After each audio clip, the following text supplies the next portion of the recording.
아마 31년이 됐네요. 저도 선교단체 간사로 출발을 하면서 첫 출근을 하는 날이 기억이 납니다. 저희 가정은 누나가 넷, 그리고 제가 막내입니다. 저희 집은 참 가난했었습니다. 참 어려웠었습니다. 근데 저는 마침 그때 당시는 제가 졸업하는 당시만 하더라도 영문학과를 놓으면 어디든지 들어갈 수 있는 그런 여건이 활짝 열려있던 지금의 청년 세대와는 다른 그런 시대에 있었습니다.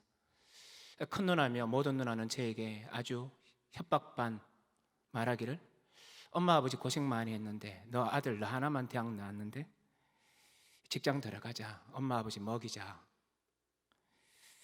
그런데 제가 그렇게 말했습니다. 아니, 캠퍼스에 있는 죽어가는 영혼 그대로 둘 수 없잖아. 그러면서 헌신을 했던 그때였었습니다. 그리고 아주 뒤돌아보지 않고 헌신을 했었는데 출근하는 아침이 됐습니다. 아침에 일찍 일어나 큐티를 하는데 눈에서 눈물들이 그렇게 흐를 수가 없더라고요. 내가 이렇게 이 일에 뛰어들면 우리 어머니 아버지 지금까지 고생했는데 또 고생해야 되는가 싶어서 한참을 울었을 때가 있었습니다. 1시간 정도 울었나요? 그렇게 한참을 울고 났더니 너무나 익숙했던 한 말씀이 떠올랐습니다. 먼저 그 나라와 그 일을 구하라. 그러면 나머지를 하나님이 채워진다는 그 말씀 속에 내가 울고 있는데 그 말씀이 떠오르자 내가 웃더라고요. 그게 기억이 납니다. 그리고 뛰어들었던 간사의 삶은 물질적으로는 참 힘들었던 것 같아요. 그해 제가 결혼을 했는데 한 달에 15만 원으로 산다는 건 터무니없이 힘든 일이었는데, 그런데도 제 속에 이런 게 있었어요. 물질은 가난했는데 마음은 왜 그렇게 행복한지, 청년들이 자라는 모습이 얼마나 귀한지, 그래서 기뻐했던 때가 신입 간사님들 22분이 올라오셔서 얼굴 하나하나를 마주 보면서 같이 찬양할 때 그 생각이 갑자기 스쳐 지나가더라고요. 그래서 오늘 설교는 이렇게 시작하고 싶었습니다. 간사님들, 세상이 알아주지 않습니다. 누구도 알아주지 않습니다. 여기서 경산중앙교회에 있는 많은 성도들이 여러분을 위해서 기도해 주는 이때는 우리가 힘이 날지 모르겠지만, 그러나 철저하게 여러분의 현장 속에 들어가면 누구도 여러분을 제대로 알아주지 않을 겁니다. 그때 기억하십시다. 바로 이 길이 십자가 길 아닌가? 내가 그리스도와 그 나라를 위해서 구하는 길 아닌가? 내 생명 바쳤다고 얘기했으니 끝까지 달려가자. 그런 마음이 여러분에게 늘 있기를 주님의 이름으로 축복합니다. 오늘 말씀을 이렇게 시작해 볼까요?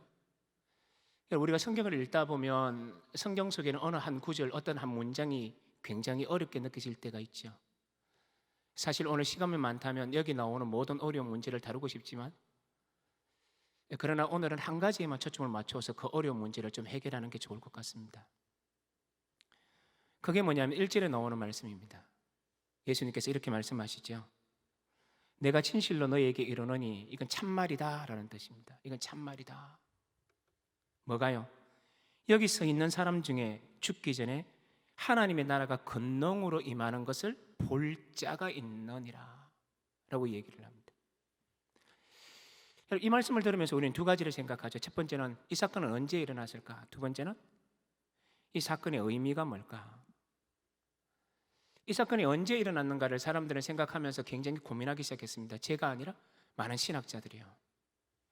그래서 여기는 다양한 견해들이 있는데 그 중에 두 가지만 설명하면, 첫 번째는 뭐라 그러느냐면 이것은 바로 오순절 강림 사건이다. 왜요? 성령이 너희에게 임하시면 너희가 권능을 받고. 굉장히 그럴듯했었습니다. 그럴 수도 있겠다. 그러나 여기는 아주 큰 난점이 있죠. 그게 뭡니까?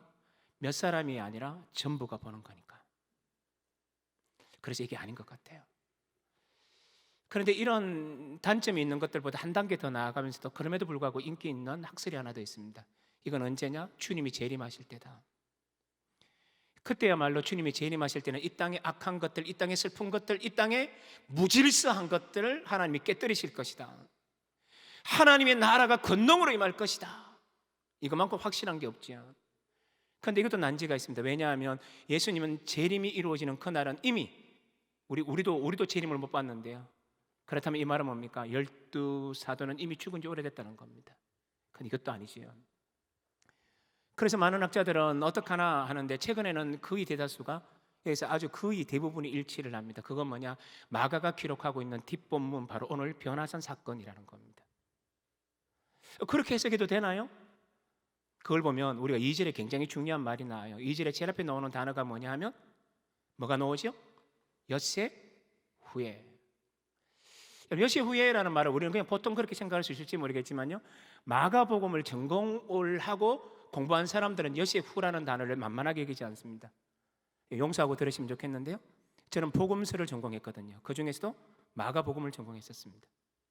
그래서 마가복음을 계속 쭉 읽다 보면 이 엿새 후에라는 말은 단순한 말이 아니라 마가가 아주 무엇인가를 굉장히 강조하듯이 쓰는 그 의미 있는 단어로 사용하는 것이 엿새 후라는 것을 알게 됩니다. 그렇다면 이 말은 뭘까요? 앞의 내용과 연결시키는 아주 특별한 단어입니다. 그러니 이 말은 뭐죠? 변화산 사건을 가르치는 말이라고 우리는 쉽게 이해할 수 있게 되는 거죠. 여러분, 이것만이 아니에요. 더 중요한 게 있습니다. 다시 1절을 좀 눈여겨보시면요, 이것을 왜 변화산 사건으로 이해해야 되느냐를 우리가 이해하려면 1절을 조금 더 보셔야 되는데, 1절에 이렇게 말하죠. 하나님의 나라가 권능으로 어떻게 해요? 임하는 것을, 이라고. 임하는 것을. 우리나라 성경을 읽으면 그냥 임하는 것을 이렇게 읽지만 전공을 한 사람들은 이걸 헬라어로 읽거든요. 헬라어를 읽으면 용서하고 들으십시오. 이게 어떤 의미겠냐면 완료형이에요. 어떤 형의 완료형이냐? 분사형입니다. 저는 우리 교회에서 설교를 할 때 중요한 단어, 의미가 있을 때는 반드시 이렇게 좀 풀이하는 습관이 있습니다. 이게 분사형이고요, 완료형이에요. 이 말 뜻이 뭐냐? 이거면 중요하겠죠? 이 말 뜻이 뭐냐면 이미 임하여 있다라는 뜻이에요. 그렇다면 이 말은 뭘 말해주느냐면 예수 그리스도 안에 이것이 있다라는 얘기예요.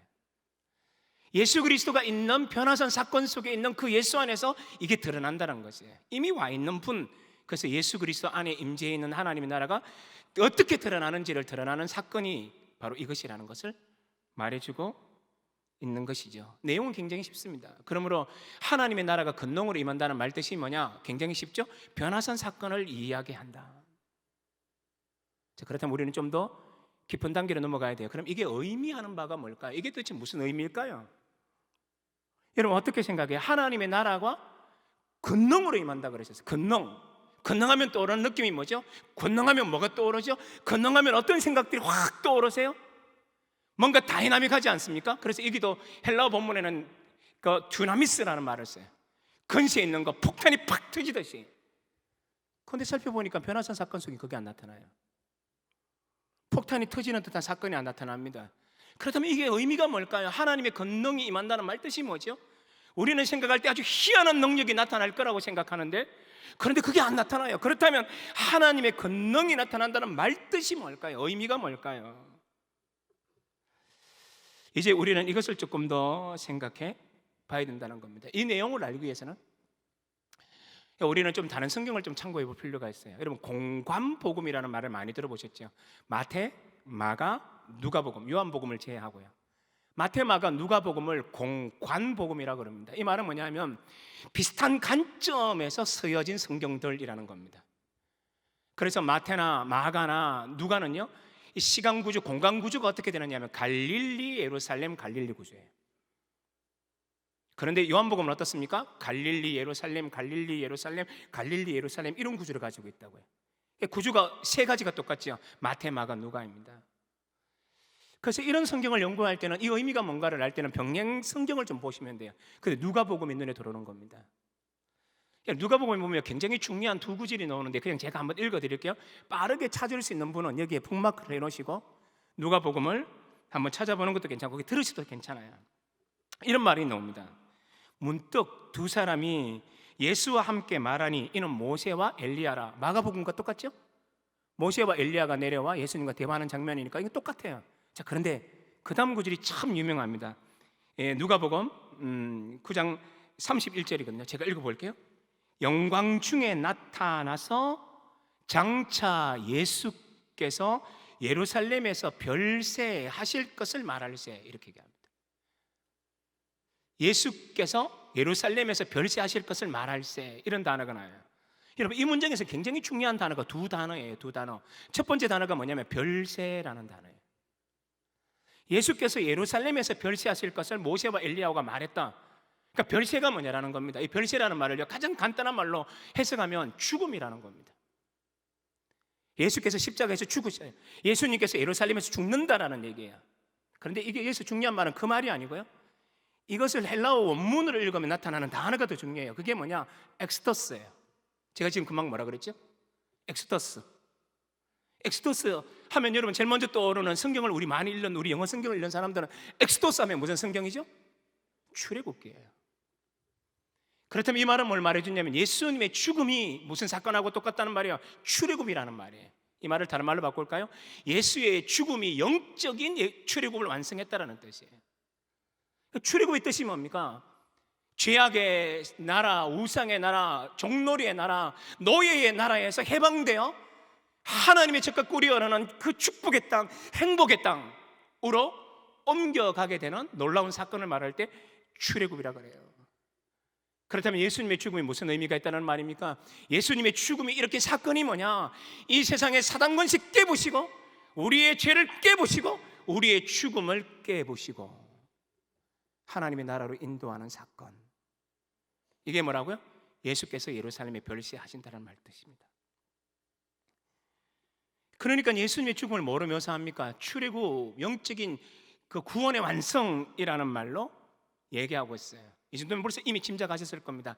아하, 권능은 십자가 안에 있겠구나, 권능은 예수의 죽음 안에 있겠구나 라는 것을 어느 정도 느끼죠. 근데 누가복음에서 예수님께서 별세하세라는 말보다 또 중요한 말이 하나 더 있어요. 예루살렘에서 별세하실 것을 말씀할세라고 얘기합니다. 말씀했다.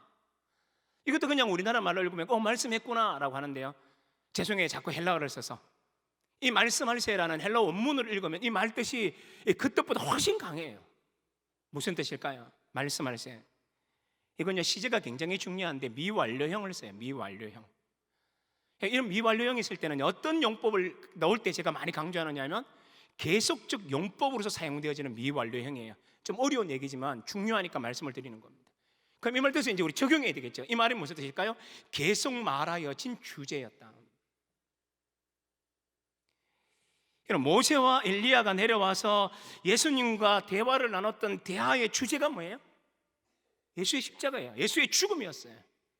그렇다면 이 말은 다른 말로 바꾸면 예수의 십자가는 뭐냐? 영원한 우리의 주제여야 된다. 이걸 얘기해 주고 있는 의미예요. 그러니까 모세와 엘리야가 예수님과 만나서 이런 얘기 한 게 아니에요. 무슨 얘기냐면 어디에 땅 투자해라, 어디 아파트 사라, 그러면 한 몇 년만 지나면 4억 5억 벌 것이니 할렐루야, 이 얘기를 한 게 아니에요.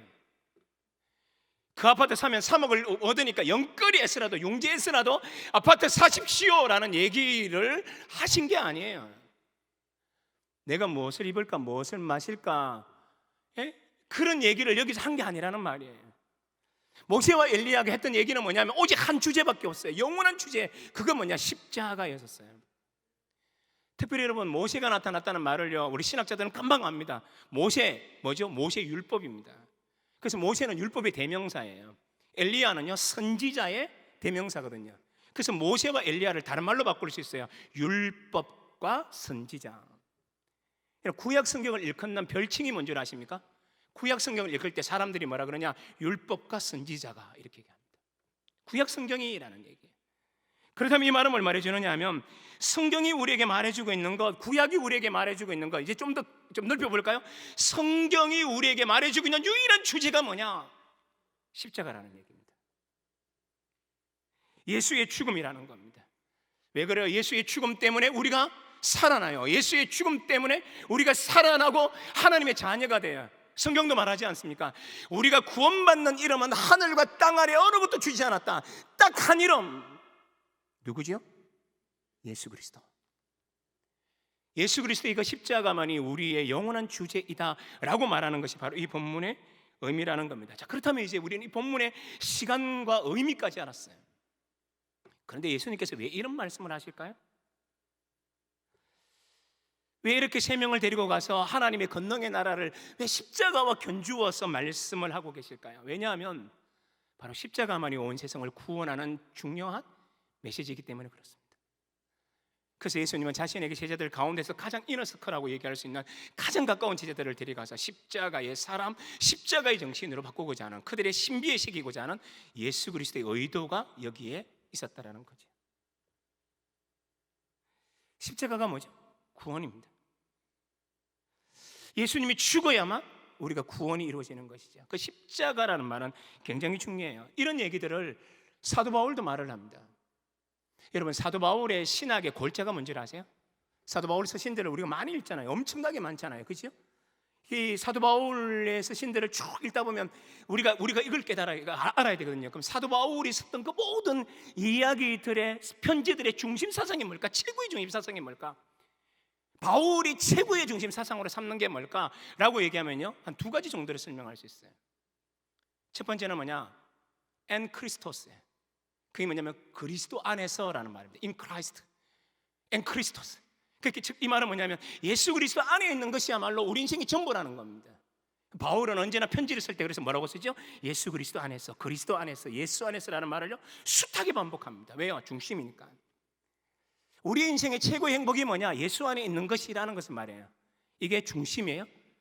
그런데 이제 바울 서신에 또 한 가지 핵심이 있습니다. 그건 뭐냐면 십자가 신학이에요. 십자가 신학. 이건 성경을 통해서만 좀 얘기하는 게 좋겠어요. 또 빠르게 찾을 수 있는 분은 찾으셔도 좋겠는데요, 골로새서 2장 14절 15절에 나와요. 들으시면 돼요.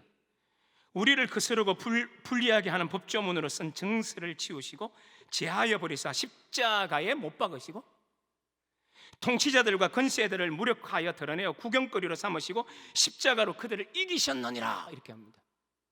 뭐라고요? 십자가가 승리라고 얘기합니다. 그 어떤 승리예요? 이 땅의 권세, 이 땅의 마귀, 이 땅의 죄악들을 깨부시는 하나님의 권세가 뭐냐? 뭐라고요? 십자가.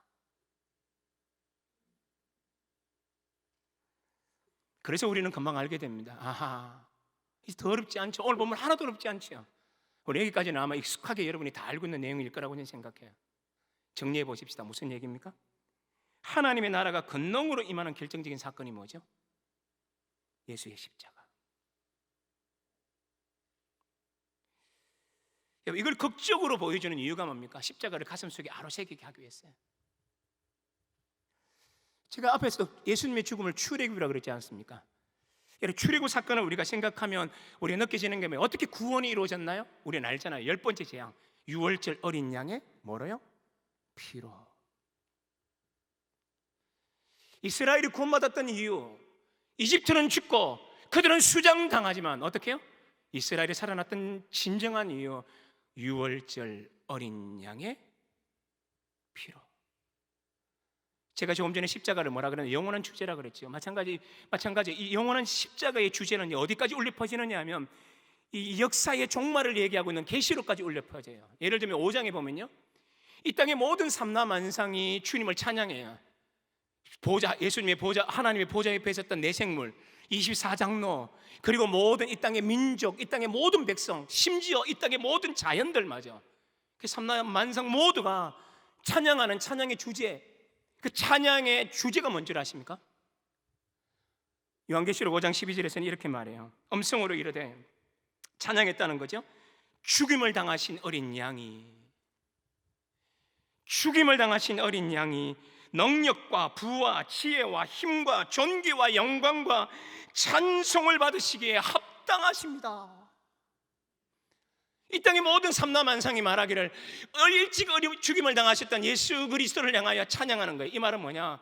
그래서 성경의 영원한 주제, 우리에게 끊어지지 않는 주제가 뭐가 돼? 십자가가 돼야 돼. 십자가. 아멘. 그런데 여러분, 우리 여기까지 우리는 굉장히 익숙해요. 이 내용이 우리한테는 너무너무 익숙하지 않아요? 그렇죠? 여러분 다 익숙하죠? 아니요, 목사님 안 익숙하고 잠이 오는데요. 아마 여러분 커피를 못 마셔서 그러지 않았을까 생각해 봅니다. 익숙한 얘기예요. 그런데 우리는 한 단계 좀 더 들어가 봐야 돼. 이 말씀 속에서 익숙하다고 생각하지만 더 속 깊은 속내로 또 들어가야 돼요. 그 말은 뭐냐면 죽으신 분이 누군가, 이렇게 대답하시면 안 돼요. 예수님, 이렇게 대답하시면 안 돼요. 여기에 죽으신 분은 누구신가? 우리는 생각하셔야 돼요. 그래서 오늘 마가복음 2절을 다시 눈여겨보십시오. 오늘 본문 2절을 눈여겨보십시오. 2절에 이렇게 나옵니다. 여시 후에 예수께서 베드로와 야고보와 요한을 데리시고 따로 높은 산에 올라가셨더니 그들 앞에서 어떻게 됐다고요? 변형되사. 변형되사라는 말을요, 헬라어 성경을 읽으면 변형되다라는 단어에 동사가 두 가지가 있어요. 첫 번째는 어떤 단어를 쓰느냐, 모르페라는 단어를 쓸 때가 있어요. 모르페. 이 모르페라는 뜻은 되게 쉽게 설명하면요, 어떤 사물의 본질을 말해요. 속 안에 그 알맹이, 진짜 본질. 이걸 쓸 때 모르페라는 단어를 쓰기도 하고요, 또 변형되다라는 말을 쓸 때 또 다른 단어를 쓸 때가 있어요. 그건 뭐냐 하면 스케마라는 단어를 쓸 때가 있어요. 스케마. 그 단어는 뭐냐면 사물의 외형이 변화되는 것을 말해요. 제가 퀴즈를 한번 내볼게요. 우리 교회에서는 이 본문을 설교할 때 참 이 본문 말씀은 제가 지금 여러분들 설교하고 있는 건 이번 주일 저희 교회에서 한 설교입니다. 왜냐하면 제일 따뜻한 설교라서 이거 여러분한테 드리려고. 약간 변명표가 좀 낮죠? 어쨌든 물었는데 우리 교회 성도들 좀 몇 명 틀리더라고요. 여러분이 답 안 하시는 게 있어요. 또 틀리는 사람이 있으면 창피하니까. 마음으로 대답해 보십시오. 그러면 예수님이 변형됐다 했을 때 변형됐다는 모르페일까요? 본질이 변화된 걸까요? 아니면 이 변형대사라고 했을 때 예무가 변형되는 것이었을까요? 대답하지 마세요. 틀린 분이 꽤 많더라고요. 마음으로 정답을 제가 발표하면 또 퀴즈도 부르지 말고 실망도 하지 마세요. 자, 정답 발표 나갑니다. 두구두구두구두구두구두구두구두구두구두구두구. 모르페예요. 본질이 변화되는 거예요. 이 말은 무슨 의미인지 이해하셨나요? 예수님이 육신을 띠고 이 땅에 오셨는데 이 순간만큼은 뭘 드러내요? 자신의 하나님 되심을 보여요. 신적 권위를 드러냅니다. 목사님, 그 증거가 어디 있나요? 오늘 본문이 말하고 있지 않습니까? 3절에서 그 옷에 광채가 나며 세상에서 빨래하는 자가 그렇게 희게 할 수 없을 만큼 희어졌더라라는 말은 뭐냐면 세상이 만들어낼 수 있는 밝음이 아니라는 뜻이에요. 이 말은 다르게 번역하면 어떤 뜻입니까? 하늘의 영광이라는 뜻이에요. 옷이 광채가 났어요? 최근에 우리나라에서 많은 목사님들이 최근에 굉장히 유행처럼 다니엘서를 지금 강의하시는 교회가 꽤 많더라고요. 아마 지금 우리 경산중앙교회도 모르겠지만 어쨌든 다니엘서가 아마 그래서 여러분 익숙할지 모르겠는데, 만약에 다니엘서를 몇 번 읽어보신 분들은 여기에서 다니엘서 7장에 나오는 말씀을 떠올릴 겁니다. 어떤 말씀이 나오죠? 이런 말씀이 나옵니다. 7장 9절에 내가 보니 왕좌가 놓이고 옛적부터 항상 계신 이가 좌정하셨는데 그의 옷은 희기가 눈 같고. 하나님의 강체라는 얘기입니다. 그는 이 말은 뭐냐면 예수 그리스도가 뭘 드러내셨다고요? 하나님의 광채를 드러내셨어요. 난 누구라고요? 하나님이야. 난 누구라고요? 하나님이라고요. 이 시간에 자신의 본질을 보여주기 시작해요. 원래 영광의 자리를 보여줍니다. 왜요? 왜 보내주는데요? 그러므로 오늘 이 본문에서 굉장히 중요한 사건을 이제 우리는 여기서 봉착하셔야 돼요. 십자가에 누가 죽으셨죠? 어떤 선한 사람이 죽으셨나요? 어떤 굉장히 그래도 나이스한 사람이 우리를 위해서 희생하셨다는 말인가요? 우리가 생각할 때 좀 꽤 괜찮은 사람이 우리를 위해서 죽었다는 말인가요? 아니요. 십자가에 죽은 이가 누구인지를 명확하게 말합니다. 바로 하나님 자신.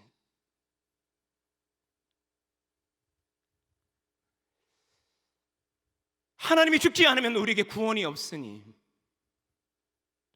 우리가 영원한 지옥으로 떨어지지 않기 위해서는 하나님이 대신 지옥의 형벌을 당하셔야 했기에.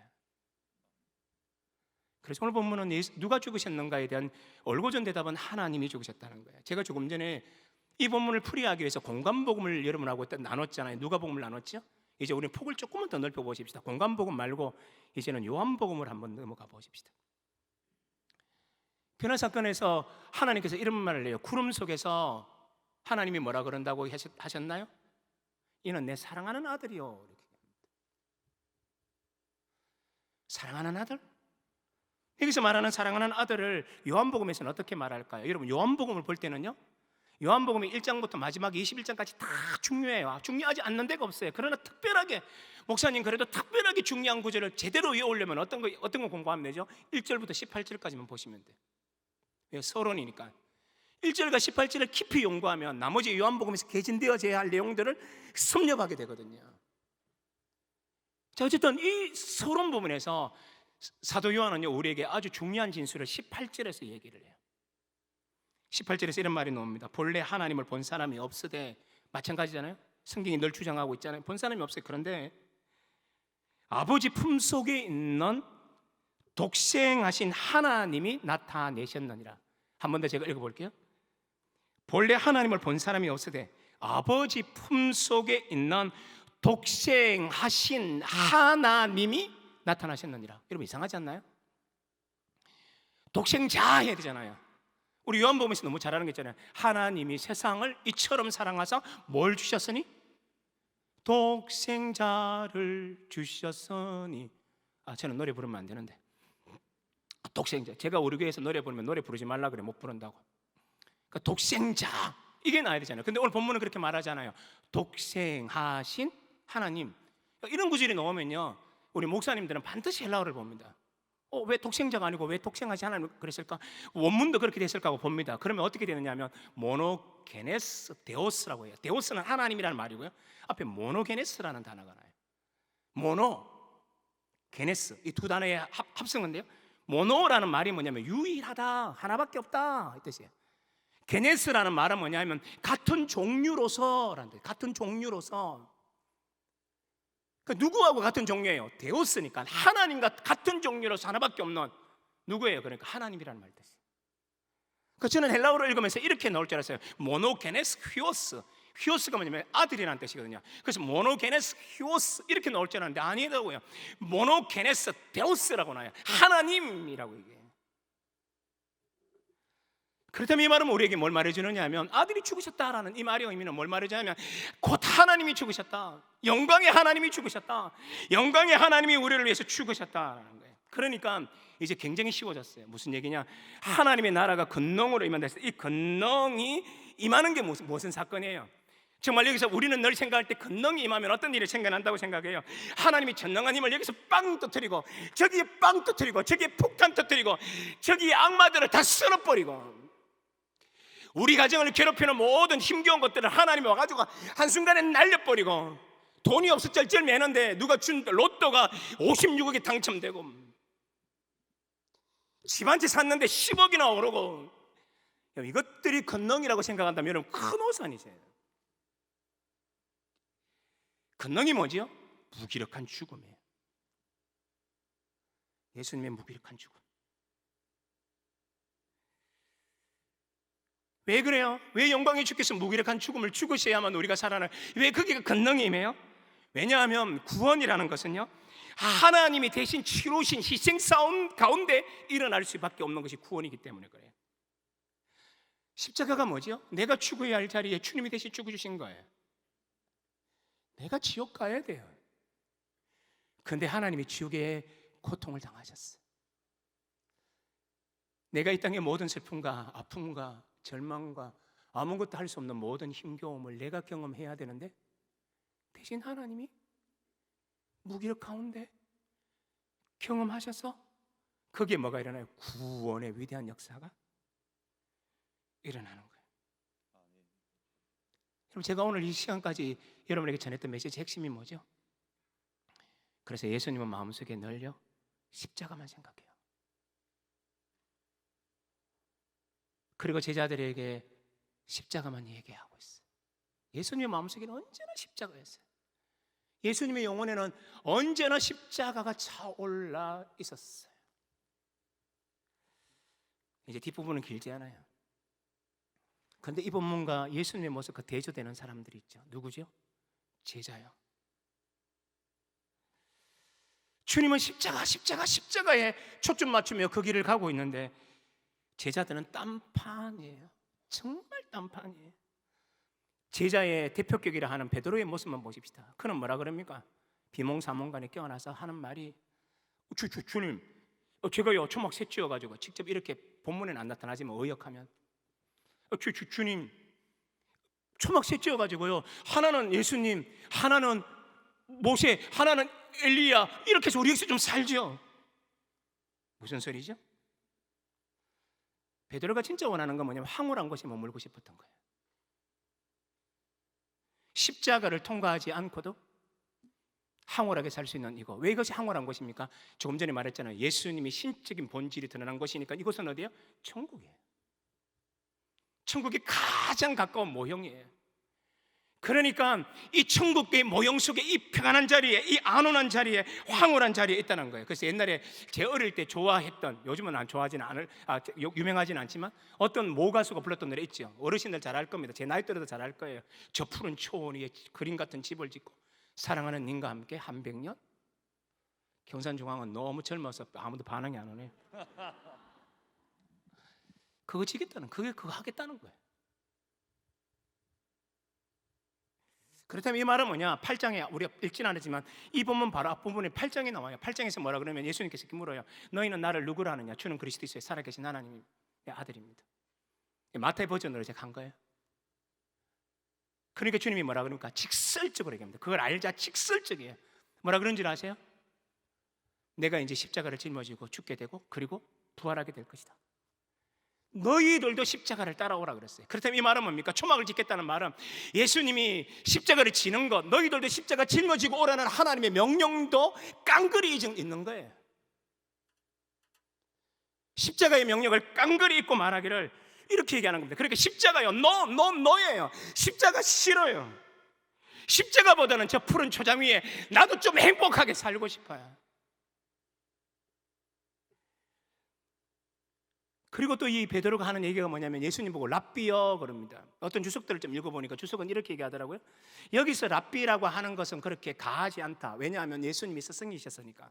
저는 거기에서 노합니다. 그 해석 저 받아들이지 않습니다. 왜요? 바로 8장 앞부분에 예수님을 주라고 고백했기 때문에, 하나님의 아들이라고 고백했기 때문입니다. 그리스도로 고백했기 때문입니다. 그렇다면 랍비라고 부르면 안 돼요. 이것도 믿음의 연약한 것을 보여주고 있는 이야기예요. 그럼 여기가 다시 정리해 보십시다. 주님은 십자가만을 추구하고 있는데 제자들은 뭘 추구하고 있나요? 내 편한 거, 내 안일, 내게 좋은 거. 그런데 이렇게 이해가 모자라도 모자란 모습들이 더 깊이 남아요. 그게 몇 절이냐면 9절과 10절과 11절에 나타나는데요. 예수님께서 죽었다가 살아나는 얘기를 하니까 제자들이 10절에서 뭐라 그러냐면 죽은 자 가운데 살아난다는 게 뭐지? 이렇게 묻고는 궁금해하고는 묻지도 않아요. 그런 다음에 11절로 뭐라 그러냐면 제 대화의 주제를 확 바꿔버려요. 그리고 제자들은 이렇게 묻죠. 뭐라 그러냐면 서기관한테 들은 건데 엘리야가 먼저 와야 한다 했는데요. 이런 질문을 던져요. 엘리야가 먼저 와야 된다고 하는데요. 여러분 제자들이 왜 십자가의 얘기에서 왜 주제를 확 바꿨을까요? 왜냐하면 서기관한테 들은 게 있었거든요. 그 서기관이 가르쳤던 게 뭐냐? 옛날에 서기관이 가르쳤던 게 뭐냐? 종말에 관한 시나리오가 있었어요. 뭐가 있었다고요? 시나리오요. 종말에 대한 시나리오요. 1단계 엘리야가 온다. 2단계 그 다음에 메시아가 온다. 중요한 게 3번이에요. 3단계 메시아가 오면 3단계 로마를 무찌르고 싹쓸이 하시고 이 땅에 영광의 나라를 세우시고 우리에게 부귀와 영광과 자유와 평화와 번영을 준다. 이게 그들이 가르쳤던 내용이었었어요. 그러니까 엘리야가 오고 메시아가 오고 나면 우리를 괴롭히는 모든 것들이 다 사라진다는 거예요. 행복의 나라가 펼쳐지는 거예요. 장막을 걷어라, 커튼을 걷어라. 저 맑은 희망의 나라로 우리가 가는구나. 야, 로또 당첨이 되고 아파트가 오르고 우리의 집이 평안해지고 우리가 먹고 잘 살게 되고 우리가 아무 일을 하지 않아도 우리 속에 하나님의 복이 넘치는구나. 할렐루야 라고 외치는 것이 그들의 종말의 시나리오였었어요. 그런데 주님은 그렇게 말하잖아요. 주님은 십자가, 희생, 섬김, 돌봄, 함께함.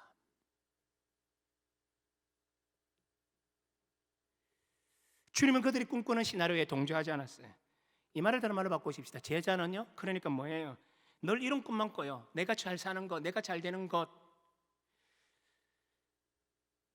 이 말을 요즘 청년 말로 바꾸면 이런 말이죠. 내 귀에 캔디요. 이것도 청년이 아니겠구나. 40대 되겠구나 이제. 내 귀에 캔디. 어쨌든 저한테는 제가 가르쳤던 청년들이 잘 쓰던 단어였었으니까. 내 귀에 캔디. 스윗한 거, 달콤한 거. 여러분 교회 와서요. 이것만 추구한다면 정말 잘못된 거야. 난 교회 오는데 우리 목사님을 통해서 달콤한 말, 언제나 힘이 되고 언제나 좋고, 그래서 그 얘기 듣면 너무너무 좋은 것, 이게 물론 이게 많아야 돼요. 이거 있어야 돼요. 이거 분명해요. 이거 없으면 안 돼요. 이건 충만하게 넘쳐야 돼요. 그러나 성도님들의 마음속에 이것만 들으려고 하면 안 돼요. 목사님, 내가 주일날 피곤한 몸으로 왔는데요, 우리한테 이제 좀 힘든 얘기 하지 마시고요, 달콤한 얘기, 좋은 얘기, 복받는 얘기 많이 많이 해주십시오. 난 그것이 이 교회에 오는 목적이라고 말한다면 안 해요. 왜요? 하나님 말씀은 그것만 있는 게 아니거든요. 우리가 하나님 말씀 앞에 엎드리면요, 나의 마음이 찢어져요. 눈물이 나요. 콧물이 나요. 때로는 너무 무서워서 납작 엎드려요. 마치 번개라도 맞을 것 같은 두려움 속에 떨 때가 있어요. 왜요? 하나님 말씀은 좌우의 날선 어떤 검보다도 예리하여 영과 혼과 미 간질과 골수를 찔러 쪼개요. 우리 속에 있는 마음들을 다 드러나게 만드세요.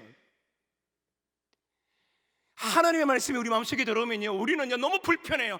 너무 힘이 들어요. 나의 영혼 속에 죄를 너무 많이 끄집어내세요. 그런데 그 말씀도 우리는 들어야 돼요. 그러나 만약에 우리가 이런 말씀을 듣지 않고 내 귀에 캔디만 들으려고 하면 안 돼요. 절대 안 돼요. 하나님의 말씀은 때로는 우리에게 격려와 위로와 아름다운 메시지지만 때로는 우리의 영혼을 찔러 우리 속에 있는 죄악들을 끄집어내셔야만 돼요. 우리는 어떤가요? 우리는 이 세상을 살아가면서 정말 우리가 최고로 목적으로 삼는 것이 십자가인가요? 아니면 내 귀에 캔디인가요? 하나님이 좋을 때는 언제입니까? 내 기도를 들어주실 때는 좋아요. 나의 고통을 해결해 주실 때 하나님은 정말 하나님 맞아요. 내가 교회에 나왔는데 교회 나오는 것부터 그 이후로부터 내가 너무너무 잘 살게 됐어요. 이럴 때만 내 하나님이라고 말한다면 그 하나님 아닐 것 같아요. 우리가 그 하나님만 추구한다면 우리 인생 가운데요, 그 하나님을 만나지 못하는 날들도 숱하게 많을 거예요. 그때는 어떡하실 건데요? 내 귀에 캔디 달콤한 소리만 들으면 안 된다는 거지요. 우리는 만약에 하나님을 만날 때 이렇게 만나시면 안 됩니다. 하나님을 만날 때 하나님은 나에게 뭔가를 줘야 하는 의무가 있는 분인 것처럼 생각하는 것. 나는 무조건 하나님께 요청하면 하나님은 나에게 무조건 다 주신다고 생각하는 것, 이것만큼 잘못된 건 없어요. 오해하지 않죠? 균형이 있어야 돼요. 주님은 우리에게 사랑을 주실 때 세상에 유일하게 내가 하나밖에 없는 것처럼 사랑을 부으세요. 그러나 우리가 십자가에서 떠나가고 첫사랑을 버리고 있을 때 하나님은 우리에게 추적하는 사냥꾼처럼 추적해 오세요. 그러나 오늘 말씀은 아주 분명한 대조를 이루지요. 주님은 언제나 십자가를 생각하고 우리의 신비에 새기려 하는데, 제자들은 내가 꿈꾸는 것, 내가 좋은 것, 우리가 원하는 방식, 세상 사람 살아가는 방식 그대로 살아가면 내가 원하는 것들만 추구하는 인생이 되는 것, 이게 바로 오늘 예수님과 제자 속에 나타나는 극명한 선명한 대조라는 겁니다. 여기서 물어야죠. 우린 십자가의 길을 걷고 있나? 교회마다 풍토가 다를 수 있고요, 하나님이 성령이 움직이셔서 함께 나가는 교회가 있을 수 있고요, 어떤 교회는 여전히 힘들며 그 힘든 것을 극복하기 위해서 분투하는 교회도 있을 수 있어요. 제가 이거 지난주 메시지라 그랬잖아요. 3일 며칠 5일 전에 주일날 했던 메시지인데, 우리 찬양대원 중에 한 분이 곡중 솔로를 독창을 하셨는데, 주님께서 십자가의 길을 걸으셨다는 거예요. 자기도 그 십자가를 다루겠다는 그 가사 있죠. 그래서 뭐 거친 강야도 괜찮소, 뭐 거친 들판도 괜찮소, 뭐 이런 노래가 제가 못 외우겠느냐, 그 노래를 쭉 하더라고요. 그 노래를 제가 따라 부를 수는 있어서 마음속으로 계속 따라 부르고 있는데, 그런데 그 가사가 제 가슴 속에 가시처럼 저를 찔러요. 모욕,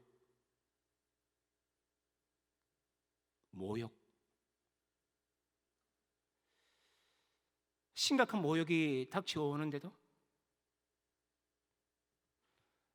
목사를 목사로 인정하지 않는데도, 그리스도인을 그리스도인이라고 인정하지 않는데도, 자존심도 많이 상했는데도 십자가가 저주의 길이요 능력을 참는 길이라는 것들을 마음속에 늘 생각하면서 나는 십자가의 그 길을 잘 걸어왔을까? 지금도 잘 걸어가고 있나? 앞으로도 더 잘 걸어갈 수 있을까?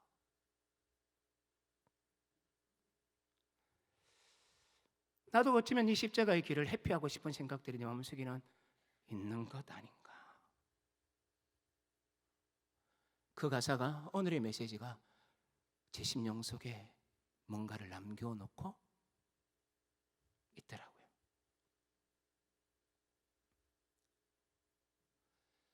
이런 제자들에게 하나님께서 말씀하시죠. 7절 말씀해 보면, 마침 구름이 와서 그들을 덮으며 구름 속에서 소리가 나되 이는 내 사랑하는 아들이니, 다 설명했고요. 뒤에 너희는 그의 말을 들으라. 이 말은 뭐죠? 너희 인생에 의미 있기를 원하니? 너희 인생에 가치 있기를 원하니? 그럼 들어라. 이 말은요, 사도 베드로에게 굉장히 영혼에 각인됐어요. 이건 제가 좀 생략할 겁니다. 시간이 많이 지나갔어요. 베드로후서 1장 16절부터 18절 나중에 집에 가서 한번 읽어보시고요. 거기 보면 베드로가 이 변화산에서 예수님을 만났던 그 얘기들을 기록해 놓고 있어요. 그때 그는 뭐라 그러냐면 거룩한 산에서 음성을 들었다. 거룩한 산. 왜 거룩한 산이라 썼는지 아세요? 예전에 출애굽기 할 때 예수님이 광야에 있는 성막에 임하셨거든요. 광야에 있는 임하셨거든요. 구름 가운데 임하셨거든요. 그 베드로는 하나님의 음성을 들었다는 거예요. 그때 구름이 덮쳤을 때 이스라엘 백성들이 두려워했던 것처럼 베드로도 지금 굉장히 두려워해요. 이 정도만 설명하는 게 맞는 것 같아요. 그렇다면 그때 들었던 소리가 뭐지요? 오늘 이 본문에서 듣고 있는 소리가 뭐죠? 한마디입니다. 그의 말을 들어라. 예수의 말을 들어라.